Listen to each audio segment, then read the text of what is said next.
আমি কিছু করি নাই, আমি নির্দোষ। সময়টা ভালো কাটছে না বাংলাদেশের তারকা অলরাউন্ডার সাকিব আল হাসানের। কয়েকদিন আগে বোলিং অ্যাকশনের জন্য বিপাকে পড়েছিলেন। তার বোলিংয়ের নিষেধাজ্ঞা জারি করেছে আইসিসি। এরপর বাংলাদেশের চ্যাম্পিয়ন্স ট্রফির স্কোয়াডে ডাক পাননি তিনি। এর মাঝে হঠাৎ করেই আবার সমস্যায় সাকিব। তার বিরুদ্ধে গ্রেপ্তারি পরোয়ানা জারি হয়েছে।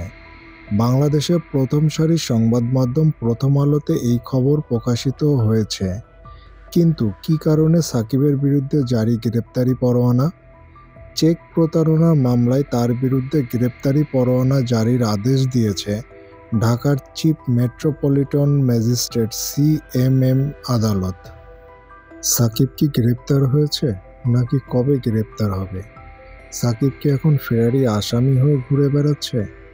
সাকিবের সময়টা আসলে একদমই ভালো যাচ্ছে না, ক্রিকেট মাঠেও এবং ব্যক্তিগত জীবনেও।